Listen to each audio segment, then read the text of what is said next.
ಕಾಂಗ್ರೆಸ್ನಲ್ಲಿ ಡಿಕೆ ಶಿವಕುಮಾರ್ ಅವರು ನಿನ್ನೆ ಕಾರ್ಯಕ್ರಮದಲ್ಲಿ ಭಾಗಿಯಾಗಿರೋದು ಮತ್ತು ಮಹಾಕುಂಭಮೇಳದಲ್ಲಿ ಭಾಗಿಯಾಗಿರುವಂತ ವಿಚಾರ ಟೀಕೆಗೆ ಗುರಿಯಾಗಿದೆ. ಕೆಲವರು ಟೀಕಿಸ್ತಾ ಇದ್ದಾರೆ.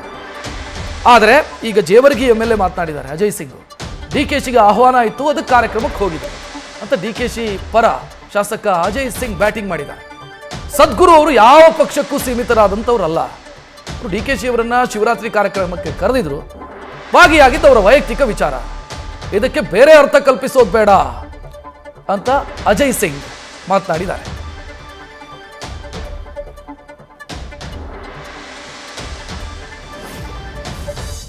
ಪರ್ಸನಲ್ ಅವರು ಡೆಪ್ಯೂಟಿ ಚೀಫ್ ಮಿನಿಸ್ಟರ್ ಆಗಿ ಈಶಾ ಫೌಂಡೇಶನ್ ಸದ್ಗುರು ಅವರು ಕರೆದಿದ್ದಾರೆ. ಅವರು ಮೊನ್ನೆಯೂ ಕೂಡ ತಮ್ಮ ಒಂದು ಸೋಷಿಯಲ್ ಮೀಡಿಯಾ ಎಕ್ಸ್ ಹ್ಯಾಂಡಲ್ ಅಲ್ಲಿ ಹಂಚಿಕೊಂಡಿದ್ರು that he is been invited. ಆ ಒಂದು ಹಂತದಲ್ಲಿ ಅವರು ಹೋಗಿ ಅದರಲ್ಲಿ ಭಾಗಿಯಾಗಿದ್ದಾರೆ. ಅವರು ಮಹಾಕುಂಭ ಮೇಲಾಗೂ ಹೋಗಿದ್ರು. ಅದು ಇಂಡಿವಿಜುವಲ್ ಡಿಸಿಷನ್ ಇದೆ, ಇಂಡಿವಿಜುವಲ್ ಪಾರ್ಟಿ ಡಿಸಿಷನ್ ಇದೆ, ಇಂಡಿವಿಜುವಲ್ ಡಿಸಿಷನ್ ಇದೆ. ಆ ಒಂದು ಬೇಸಿಸ್ ಮೇಲೆ ಅವ್ರು ಹೋಗಿದ್ದಾರೆ. ಅದು ವ್ಯಕ್ತಿತ್ವದದು. ಕಾಂಗ್ರೆಸ್ ಅಂತ ಯಾಕಂದ್ರೆ ಬೇರೆ ಲೀಡರ್ಗಳು ಬೇರೆ ಆದ್ರೆ ಬಹಳಷ್ಟು ಟೀಕೆಗಳು ಅವ್ರ ಮೇಲೆ ವಾರ್ನ್ ಮಾಡೋದು ಆಗುತ್ತೆ. ಅವರು ಈಶಾ ಫೌಂಡೇಶನ್ ಕಾರ್ಯಕ್ರಮದಲ್ಲಿ ಭಾಗಿಯಾಗಿದ್ದಾರಲ್ಲ. ಅವರು ಈಶಾ ಫೌಂಡೇಶನ್ ಸದ್ಗುರು ಅವರು ಯಾವುದೋ ಒಂದು ಪಕ್ಷಕ್ಕೆ ಸೀಮಿತ ಇಲ್ಲ. ಅವರು ಎಲ್ಲಾ ಪಕ್ಷದವರು ಯಾರಾದ್ರೂ ಮುಖಂಡರು ಕರೆದಿರಬಹುದು ಅವರು.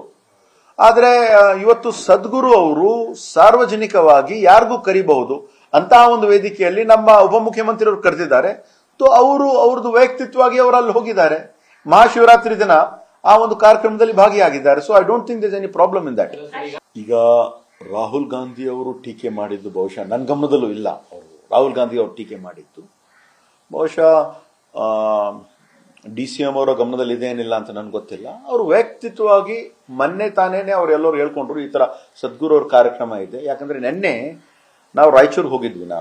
ನಾವು ರಾಯಚೂರು ಕಾರ್ಯಕ್ರಮದಲ್ಲಿ ಅವರು ಬರಬೇಕಾಗಿತ್ತು. ಮೊನ್ನೆ ಅವ್ರ ಆಫೀಸಲ್ಲಿ ನಾವು ಮಾತಾಡಿದಾಗ ಇಲ್ಲ ನಾನು ರಾಯಚೂರಿಗೆ ಬರಕ್ಕಾಗಲ್ಲ, ನಾವು ಸದ್ಗುರು ಕಾರ್ಯಕ್ರಮದಲ್ಲಿ ಹೋಗ್ತೀನಿ. ಮತ್ತೆ ಅವರು ಟ್ವಿಟರ್ ಹ್ಯಾಂಡಲ್ ಅಲ್ಲೂ ಕೂಡ ನಾನು ನೋಡ್ತೀನಿ, ಆದ್ರೆ ಅವ್ರು ಹೇಳ್ಕೊಂಡಿದ್ರು. ಬಹುಶಃ ಅವ್ರಿಗೆ ಗೊತ್ತಿಲ್ಲ ಅಂತ ನಾನು ಅನ್ಕೊಳ್ತೀನಿ. ನ್ಯೂಸ್ ಫಸ್ಟ್ ನಿರ್ಭೀತಿಯಿಂದ ನಿಮ್ಮ ಪರವಾಗಿ.